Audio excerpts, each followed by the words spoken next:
Entonces vamos a proyectar lo que es la clase.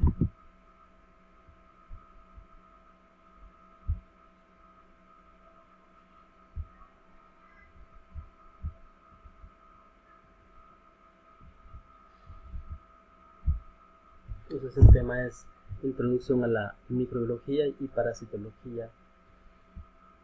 Primero iniciar un poco con las generalidades, un poco de historia, algunos hechos históricos importantes. Por ejemplo, tenemos que Anton Leeuwenhoek, el que va a descubrir el microscopio en 1674, para nosotros los de laboratorio clínico es como digamos nuestro santo de la devoción, este señor que va a descubrir el microscopio.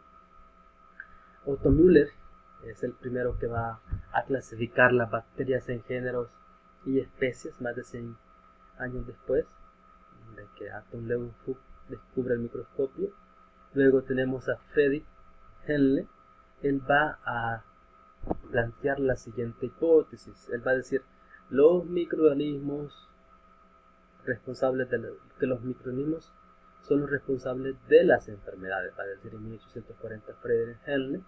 Y Robert Koch y Louis Pasteur confirmaron la teoría anterior. O sea, ellos son los que van a decir estamos de acuerdo con lo que dijo Friedrich Henle.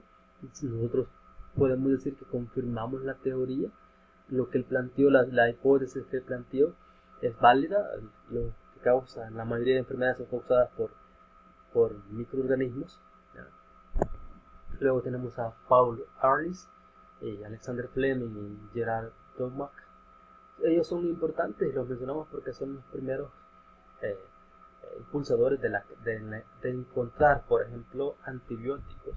Paul Ehrlich lo que es encontrar el antibiótico de la penicilina, y así cada uno va a hacer soporte de alguno de los antibióticos más importantes que actualmente se siguen usando. Son los que van a abrir un poco el campo de la farmacología en cuanto a los antibióticos que se usan para eliminar los microorganismos. John Hendler es importante porque es el que va a dar el primer avance en cuanto a los cultivos de virus en 1946. Él es el que va a hacer lo que se llama un avance sustancial en la parte de los virus. ¿Por qué? ¿Por qué es sustancial? Porque los virus es muy difícil cultivarlos, porque ellos, ¿cómo les puedo decir? Necesitan condiciones especiales para su crecimiento, y esas condiciones especiales que se debe usar lo que se llama cultivos de tejidos. O sea, los va a poner a cultivar, a que crezcan los virus en tejidos vivos, ¿ya? En células vivas, porque los virus son parásitos intracelulares, necesitan células vivas para poderse reproducir. Y entonces John Hendler va a ser el primero que va a encontrar una forma de poderlos cultivar.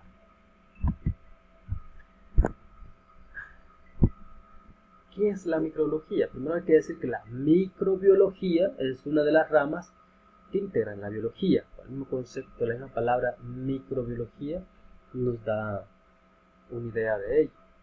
Estamos hablando de los microorganismos. Permítanme que voy a contestar una llamada, ya continuamos.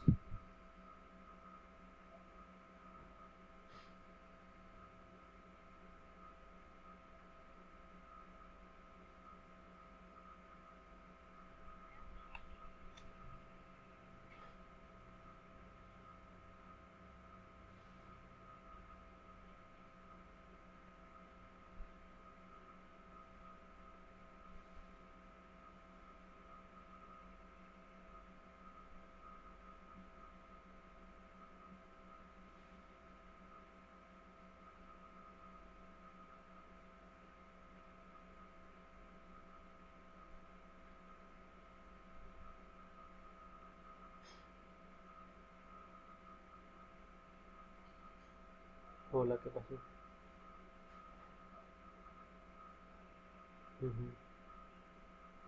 Sí, solo 5 tengo. El médico lo trae bien escrito ayer.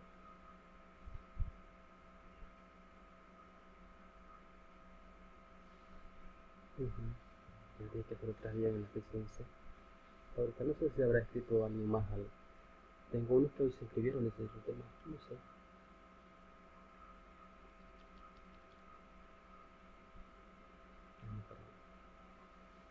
Sí, pero ya no pude yo, por los tiempos que manejo aquí, no pude yo, ¿cómo se llama? Ujú.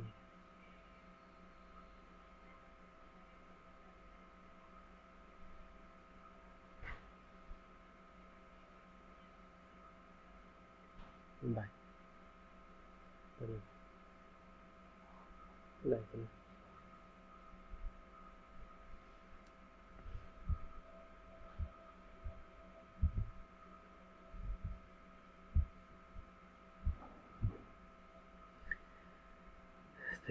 Me estaban comunicando de que ustedes tienen clase en la tarde, de que tienen epidemiología.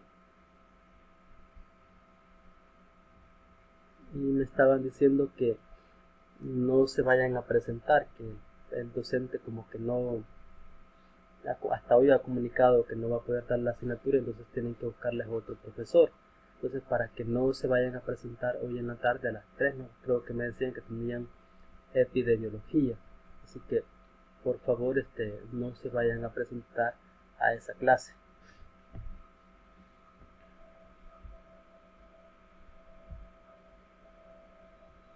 Bueno, mire, me dicen que hay 11 inscritos, pero yo no los, ¿cómo se llama? No revisé para inscribirlos, así que dígame, Ingrid. Ok, bien, ya vi el mensaje. Ok, dice que son 11 los que están inscritos, pero los demás no los he podido inscribir yo todavía, pero esperemos que en la próxima clase estemos completos. Entonces, decíamos que la microbiología es el estudio de los microorganismos y se dedica sobre todo a la clasificación, clasificar los microorganismos, a su descripción y distribución y el análisis de cómo ellos viven y su funcionamiento. Los microorganismos microscópicos son un grupo grande y diverso que viven en forma aislada o en grupos de células. Ustedes muy bien sabrán de que cualquier lugar que existe, si agarramos una muestra de cualquier lugar, lo vemos en microscopio, vamos a encontrar microorganismos, sobre todo cuando es un agua de charco, por ejemplo. Es seguro que le agarramos un poquito de agua y eso lo vamos a hacer en el microscopio, en el laboratorio, y lo vamos a observar y vamos a encontrar las bacterias y otra gran cantidad de seres vivos en esa muestra de agua estancada, por ejemplo. Entonces, la microbiología son un grupo muy grande porque podemos decir que eh, los microorganismos son los que están en mayor cantidad, son los seres vivos que colonizan o son grandes poblaciones, mucho mayor que los de los seres humanos.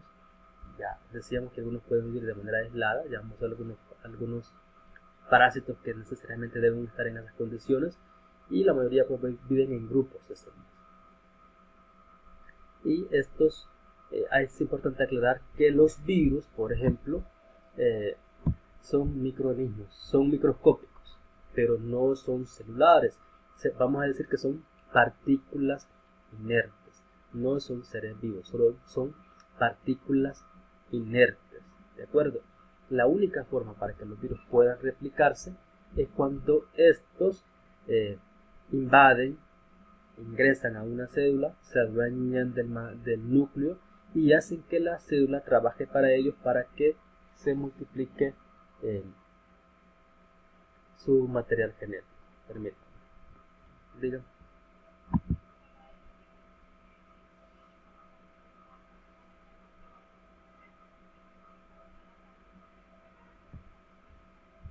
Vale, ok. Vale, entonces me están nuevamente diciendo que si ustedes conocen a otro compañero que esté en la sección, que les avisen que no se vayan a conectar a la clase esta de epidemiología que tenían por la tarde, porque no se tiene docente para que se las imparte ahora, para que siempre tengan en cuenta eso. Si ustedes conocen a alguien más, le pasen el dato.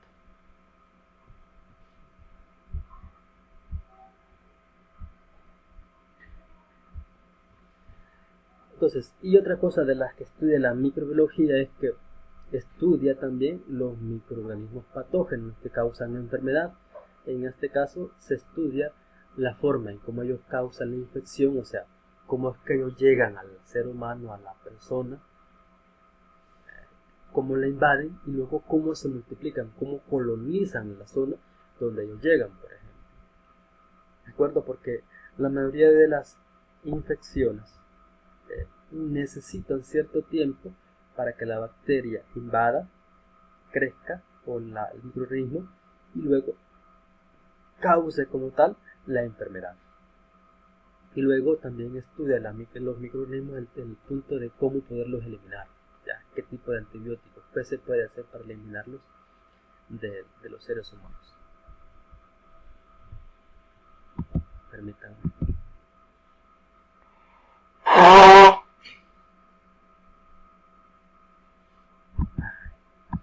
Ahí. Van a disculpar, pero esta gripe está bastante molesta, ya me colonizó y me invadió y me causó enfermedad, a lo que es algún microorganismo que me está haciendo pedazos en este momento. Así que, y ahí disculpen que la voz se me escucha un poco como suave, medio rara, pero porque no, por la infección que tengo no me deja poderla modular, hablar más fuerte o hablar más suave, no, casi el mismo tono tengo. Sé que es un poco aburrido escucharme en esta condición, pero bueno, esperemos que la próxima clase va a ser un poco diferente hoy. Ok, aquí hay conceptos importantes. Mira, el tema de simbiosis. Simbiosis significa, se dice beneficio mutuo, a veces se le conoce como mutualismo también a la simbiosis. Beneficio mutuo significa cuando los dos seres vivos, por ejemplo, uno está dentro del otro, pero el que está dentro del otro no le causa infección, no le causa ningún tipo de enfermedad, sino más bien hay un beneficio mutuo. Por ejemplo, en el caso de nosotros los seres humanos, nuestro cuerpo está literalmente colonizado, invadido por bacterias, y buena parte de esas bacterias son beneficiosas. Y un ejemplo de ellas son las que encontramos nosotros, por ejemplo, en nuestros intestinos. Esas bacterias, por ejemplo, nos ayudan en la degradación de los alimentos. Ese es el beneficio que nos dan ellas a nosotros. Y esas bacterias y ellas se alimentan también de esos alimentos que nosotros estamos consumiendo. Y ahí está el beneficio mutuo. ¿De acuerdo? Eso se llama simbiosis. Y luego está el concepto de parasitismo, cuando el beneficio opera principalmente en beneficio de una de las partes, ¿ya? En este caso es el ejemplo muy particular, es de un parásito, en este caso de una bacteria patógena que se beneficia, no tiene ningún beneficio para la persona a la cual ha invadido, y aún todavía le va a causar enfermedad. Entonces eso se le llama parasitismo, cuando el hombre o el organismo al cual invadió el microorganismo no le obtiene ningún beneficio, sino más bien solo se beneficia al que está invadiendo, y aún en algunos casos puede causar lo que se llama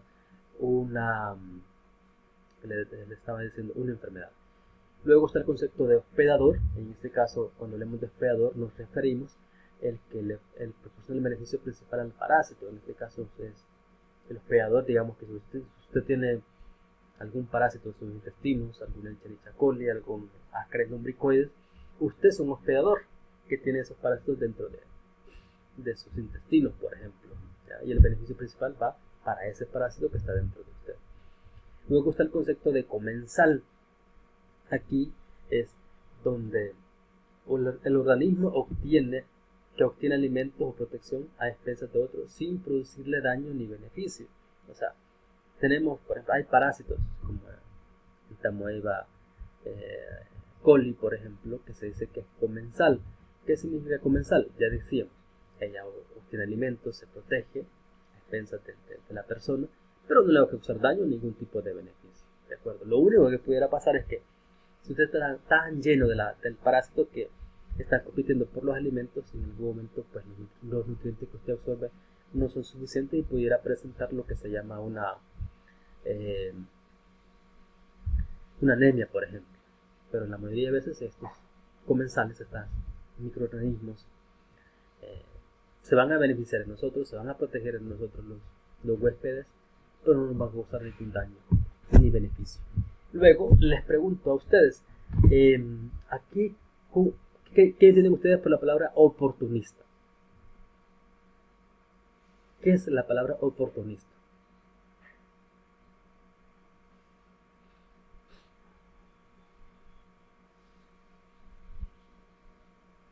¿Alguien de los 5 que estamos conectados? ¿Qué significa que un parásito sea oportunista? ¿O qué ustedes cómo entienden la palabra en la vida cotidiana? Pues, ¿qué es oportunista?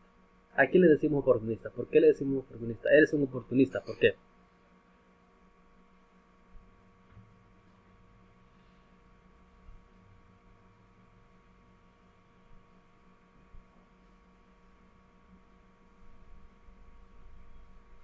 No, no. Sí, sí, pero no le terminé de escuchar muy bien, Julie, Ingrid.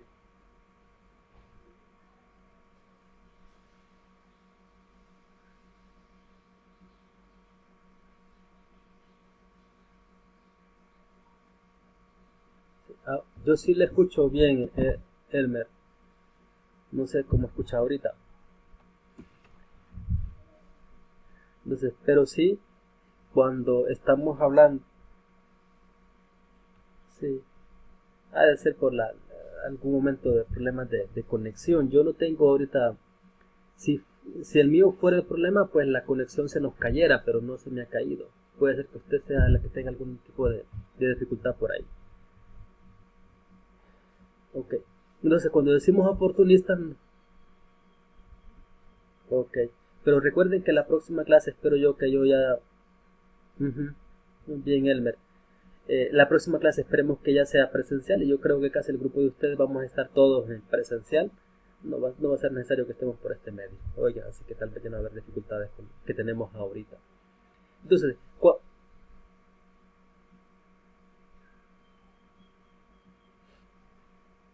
vaya, ahí sí me gustaría... Ujú. Sí, sí, le escucho. Que me decía que va a haber momentos que quizás que no se va a presentar o no va a poder llegar a clase, me imagino. Ujú. Vaya, ahí sí me gustaría que gestione y presente los documentos adecuados en la dirección de enfermería para que ellos nos den las indicaciones que Elmer Osvaldo García va a ser, él tiene permiso permanente por la condición de trabajo, oiga, y conmigo no habría ningún problema, pero para que cuide usted y nosotros también que sepan, estén enterados en la dirección, usted hace la gestión ahí, ok,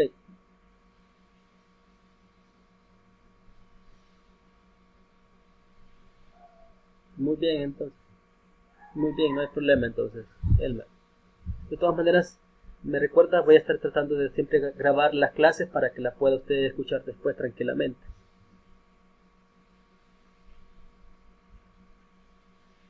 Ok. Bueno, decíamos que oportunista nos referimos, eh, como la misma palabra lo dice, alguien que se aprovecha de la situación. En este caso, hablamos de bacterias que van a aprovechar, por ejemplo, cuando la persona esté débil.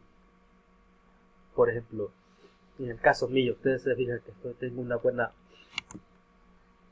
gripe ahorita, por ejemplo, que ya me está teniendo un poco casi incapacitado. Eh, es casi seguro que vengo de varios días de desvelo y creo que eso ha hecho de que me genere que esta infección me lleve hasta este punto en el cual me encuentro. Para mí siempre la mayoría de enfermedades que me dan es porque no estoy cuidando mi alimentación o sobre todo el sueño y eso es ahí que me llega una infección. Y para mí esas son oportunistas porque se aprovechan de la situación donde estoy más estresado, más cansado y ahí me causan infección.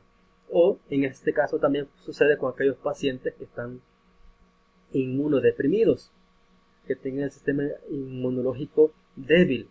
¿Ya? En este caso, por ejemplo, una persona que esté, por ejemplo, con quimioterapia, está muy propensa a sufrir enfermedades por bacterias o microorganismos oportunistas, o en el caso de una persona VIH, SIDA, o sea que ya desarrolló el síndrome. El SIDA significa síndrome de inmunodeficiencia adquirida, o sea, ya el sistema inmunológico está débil porque el virus se ha encargado de destruir parte de células del sistema inmunológico, y eso hace que el sistema inmunológico no trabaje como debiera. Entonces eso va a causar lo que se llama infecciones muy frecuentes en estas personas, y al final pues va a morir el que tenga SIDA, no por el SIDA, sino más bien por otro tipo de enfermedad que a una persona normal no le va a causar ningún tipo de enfermedad.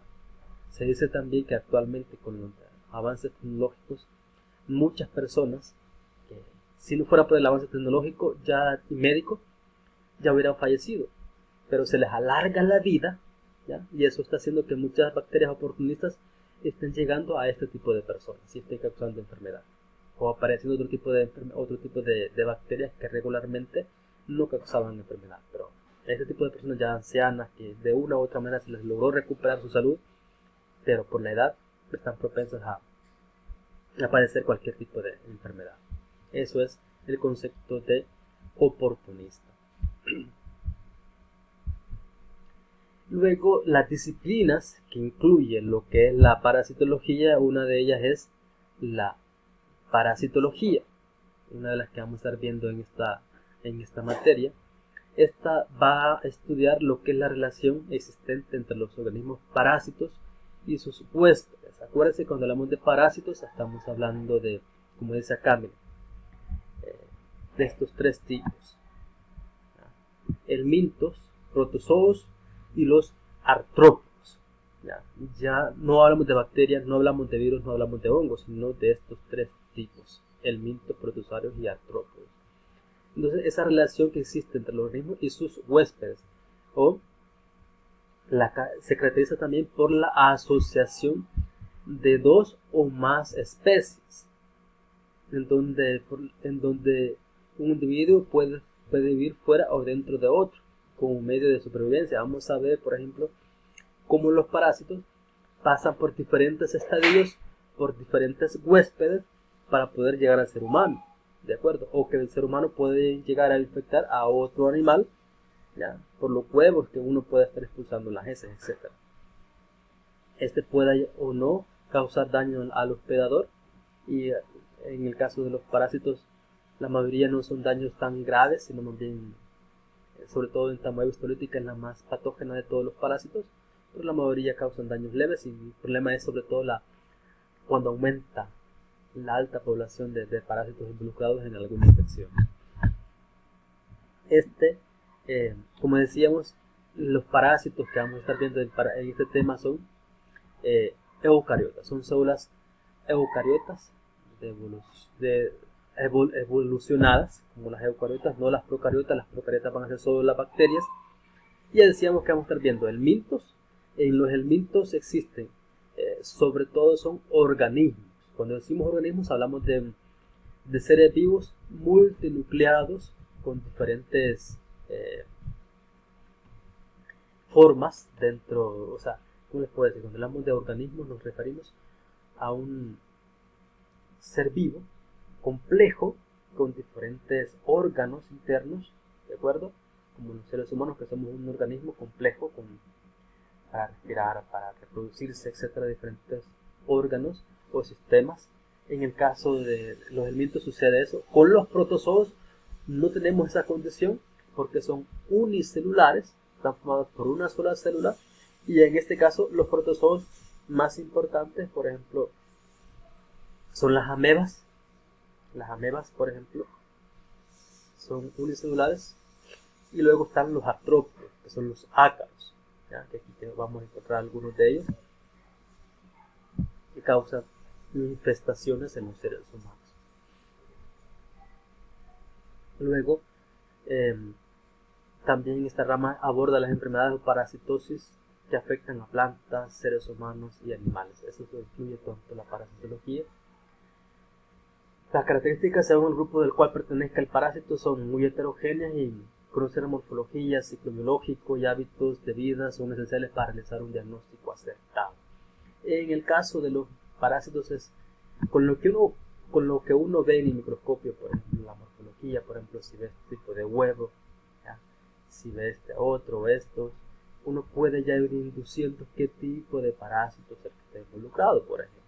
Ya si yo veo esta forma, después de esta forma amarilla, le ven ahí un resto de puntitos internos que tienen como 5, que son núcleos, y por la forma uno dice que es Entamoeba coli, por ejemplo, es una ameba, es un quiste de Entamoeba coli. Esto que ustedes ven acá, la forma, esta es muy característica, esta punta hialina que tienen estos huevos, son de Trichuris trichura, por ejemplo. Solo con ver estos huevos uno puede reportar el parásito involucrado. Con bacterias sería imposible hacer un diagnóstico de esa manera, porque son sumamente pequeños también. Entonces, tenemos acá la bacteriología, en este caso es la rama de la biología, que estudia la morfología, la ecología, la genética, la bioquímica de las bacterias, así como otros muchos aspectos relacionados con ellas. Aquí hablamos, sobre todo cuando hablamos de bacteriología, estamos hablando de esa rama de la biología que va a estudiar células procariotas. ¿Ya? Células procariotas que son el grupo de las bacterias. Estas tienen una gran importancia porque la mayoría de lo que causan enfermedades en los seres humanos son las bacterias. La mayoría de las infecciones están relacionadas con las bacterias y a veces también los virus. ¿Ya? Las bacterias son muy importantes de lo que causan enfermedad en los seres humanos. También las bacterias están muy relacionadas con los alimentos. ¿Ya? Yo les podría preguntar a ustedes, por ejemplo, algún producto que ustedes saben que está formado que lleva bacterias, por ejemplo, que se elabora con bacterias.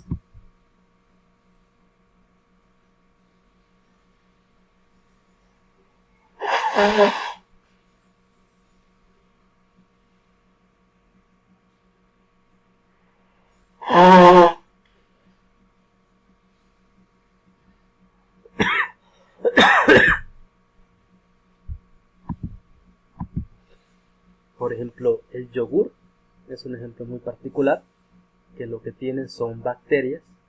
El yogur lo que lo forma son bacterias.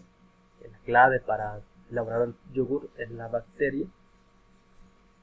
La crema, ustedes pueden buscar, si ustedes compran crema de súper y compran lactosa, algún otro de marca comercial, vayan y revisen los ingredientes, dice por ahí cultivo láctico. Con ese cultivo láctico se refiere a bacterias ácido-lácticas que están en ese alimento. En otros países, igual que los quesos que venden en súper, todos llevan bacterias, porque, por ejemplo, las cuajadas que a veces nosotros compramos, que son muy ricas, con sabores muy, muy ricos, la clave está en las bacterias que naturalmente tienen la leche. ¿Ya? Y en la industria obligan que la leche sea pasteurizada como tipo hervida para eliminar la cantidad de bacterias y sobre todo matar la bacteria patógena, ¿ya? La que vaya a causar daño al consumidor. Pero el queso, la cuajada, pues no, esa lleva las bacterias buenas y las bacterias contaminantes y las patógenas, por ejemplo. Y ahí, por gracia de Dios, pues que uno consume muy frecuente cuajada y no se enferma. Pero la clave del sabor, del olor característico de una cuajada está en las bacterias, en el tiempo que dejan la cuajada con el cuajo, por ejemplo. Ya, eso es lo que le da el sabor y el olor característico, es clave. Entonces, en la industria quesera es necesario, indispensable usar bacterias para darle el sabor característico a los productos que se están elaborando. Luego, también tienen aplicaciones tecnológicas para elaborar ciertos medicamentos, también pueden ser a partir de bacterias. ¿Ya? Es una ciencia muy importante para la salud, ya sea de humanos o animales, puesto que el buen uso de los conocimientos que podemos tener en la parte microbiológica puede llevar a un nivel muy avanzado ya sea para la prevención o cura de las enfermedades. ¿Ya? Yo también puedo decirles, como parte del diagnóstico, el que se conozca más sobre las bacterias y los avances tecnológicos también nos llevan a que el diagnóstico de las bacterias sea mucho más rápido y más eficiente para saber qué tipo de bacterias son las que están involucradas y dar un tratamiento efectivo lo más pronto posible a un paciente. También eso ayuda, pero sobre todo el enfoque es de prevención. ¿Cómo podemos prevenir? ¿Cómo podemos curar esas enfermedades? ¿Ya? Sobre todo cuando son de origen bacteriano. Otra disciplina es la micología, que viene del griego micos, que significa hongo. Aquí estamos hablando una rama de las ciencias, en este caso de la microbiología, que se ocupa del estudio de los hongos. ¿Ya? Hongos, vamos a decirlo desde ya, que lo vamos a encontrar en su forma micelial y levaduriforme. En su momento vamos a ver esas dos diferencias que se dicen mohos, en lo que ustedes muchas veces estamos acostumbrados a ver en un pan que se nació, que le crece una mancha verde, manchas blancas, manchas amarillas, y que son tipo polvosos, y que se ve como que va creciendo. Esos son mohos. Y luego están las levaduras, por ejemplo en los frijoles a veces crece una capita blanquecina en la superficie cuando se dejan descomponer, arruinar los frijoles, entonces puede pasar eso. Esas son levaduras, por ejemplo, son diferentes estructuras. Eso se incluye dentro de lo que hablamos nosotros de los hongos.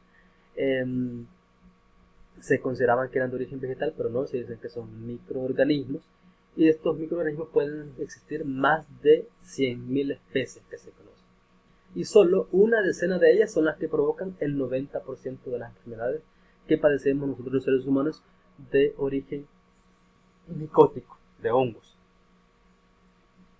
Son células eucariotas que tienen una membrana citoplasmática, que tienen citoplasma, que tienen retículo endoplásmico, tienen núcleo, la vacuola de depósito, tienen mitocondrias, que es, como decíamos, eso es propio de células eucariotas. Solo las bacterias son células procariotas.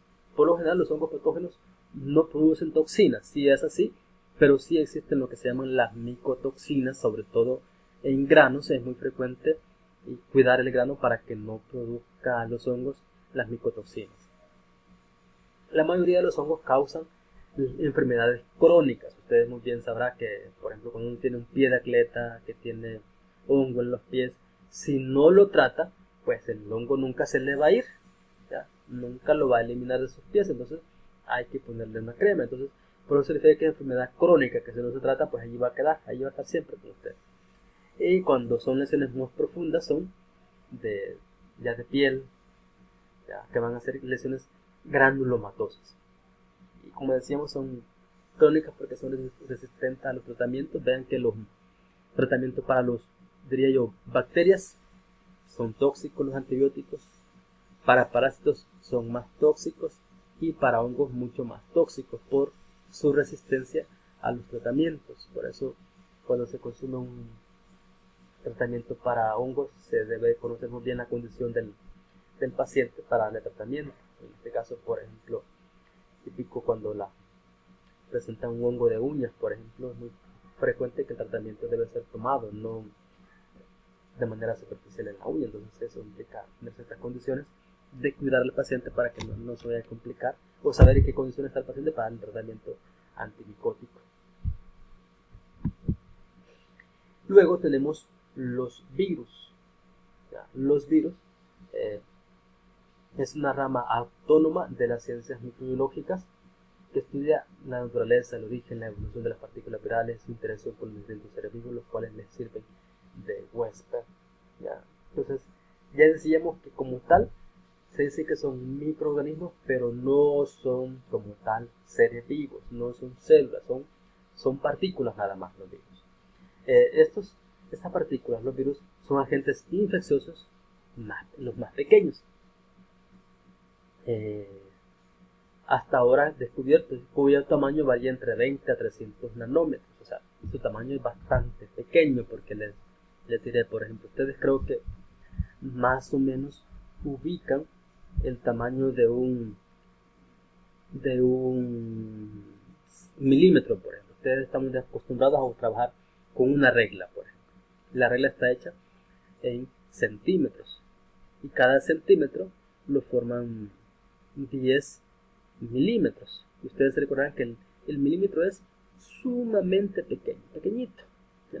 Y entonces dividan ese milímetro 1.000.000 de veces, por ejemplo, y esos son los nanómetros. Cada nanómetro es dividir el milímetro 1.000.000 de veces, y los virus miden entre 20 y 300 nanómetros.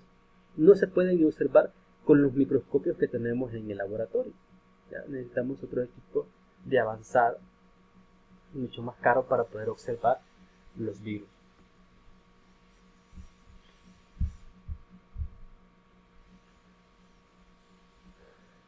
Y lo que tienen y los virus, y que también nos ayuda a su clasificación, es que se pueden clasificar porque solo tienen un solo tipo de ácido nucleico, ya sea que sean ADN o sean ARN. Es dos grandes grupos de virus que se pueden dividir de esa manera según el ácido nucleico que forma a ese virus. Los virus están recubiertos por una cápside, que en este caso, por ejemplo, la cápside sería esta porción azul que tenemos acá en este virus del VIH. Por ejemplo, la porción azul sería la cápside, la que protege al material genético, porque el material genético es estas porciones que ustedes ven aquí largas dentro de la porción azul, y el grupo presenta una envoltura de lipoproteínas, que son todo esto que está acá es la envoltura. Esta se le puede decir como color naranja, que pueden observar ustedes ahí. ¿Ya? Esto aquí es la envoltura. Y también tenemos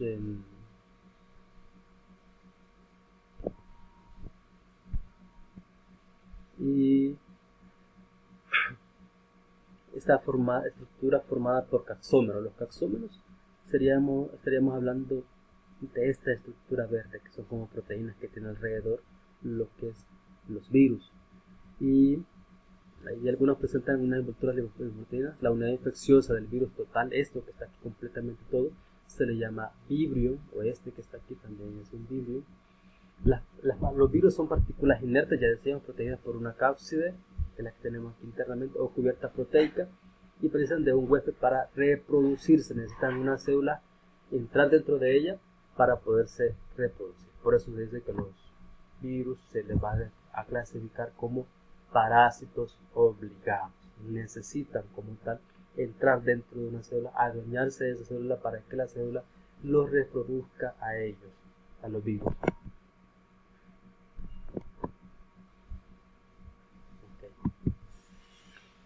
Luego tenemos otro concepto que es el término de prión.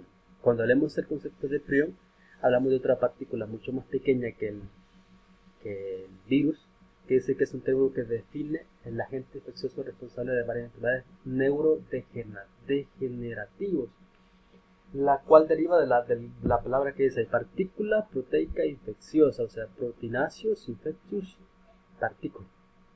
Eso es lo que es un prión. Son partículas proteicas que no tienen ADN y puede replicarse sin genes. Es más pequeño que los virus, muy resistente al calor producido por las radiaciones ionizantes y se le codifica con las abreviaturas que tenemos acá. Este agente no causa reacciones inflamatorias inmunitarias detectables ni se observa al microscopio. Entonces es una cosa importante. Fíjense que para el diagnóstico es difícil. El cuerpo no lo va a detectar como algo extraño porque es una partícula pequeña, no lo van a reconocer como extraño, por tanto no va a dar una respuesta inflamatoria o inmunitaria, y si lo da va a ser muy leve, que no va a ser detectada. No lo podemos observar ni en el microscopio óptico ni electrónico. Tampoco hay prueba para detención en seres vivos, salvo el estudio patológico. Tuvimos una biopsia del tejido dañado para buscar el prión, por ejemplo, la única opción, o cuando el paciente ya haya fallecido, tratar de estudiar un tejido que puede ser el dañado. Las infecciones o las enfermedades de los escorpiones en los seres humanos son singulares porque se manifiestan en forma de enfermedad esporádica. Pueden ser genéticas e infecciosas. Les presentamos esto porque ustedes se percatan en el planteamiento, parece que es muy difícil hacer el diagnóstico, es muy difícil identificarlo, por tanto se vuelve difícil poderlo, no les puedo decir, identificar que el agente causal de la enfermedad es un prión, porque considero que en el país no se tiene ningún diagnóstico en relación a esto. Luego, la clasificación de los microorganismos es otro tema que nos interesa. Primero hay que decir que para poder comprender la gran diversidad de organismos existentes, es preciso agruparlos y organizarlos los grupos generales en una estructura jerárquica sin superposiciones, o sea que cada uno esté ubicado exactamente en el grupo que corresponde, por ejemplo. Y esto lo hace la taxonomía. Cuando se usa la palabra taxón se refiere a grupos. Y taxonomía es análisis de los diferentes grupos de los microorganismos, que es la ciencia de la clasificación biológica. ¿Ya? La taxonomía en su sentido más amplio se descompone en tres partes independientes pero interrelacionadas. Primero vemos la clasificación. ¿Ya?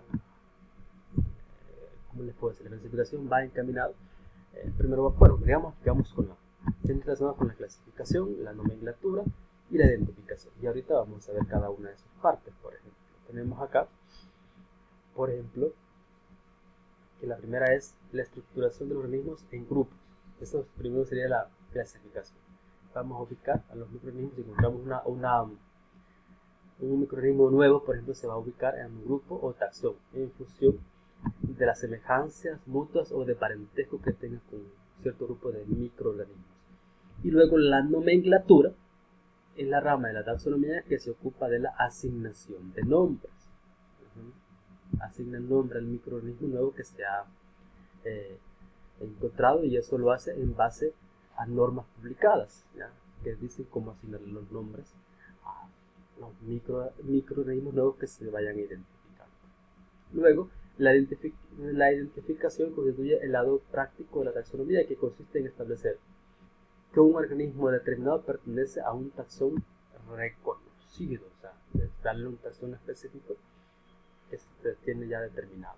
Y de una u otra manera nos ayuda también a establecer herramientas para su identificación y su diagnóstico. Se han distinguido diversas posturas ante las relaciones entre la taxonomía. Estamos en el análisis comparativo, que es la taxonomía, y la filogenia, que es la historia evolutiva de los taxones, de los diferentes grupos de los microorganismos.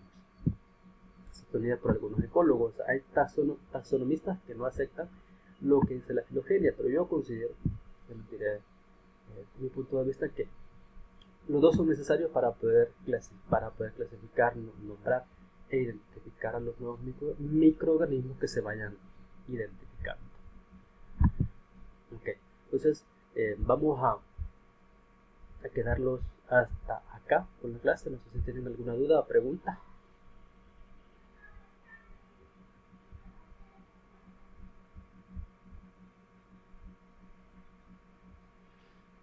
Sí. Hay mucho que decir, pero el tiempo ya se nos acabó. Pero igual la próxima clase vamos a continuar con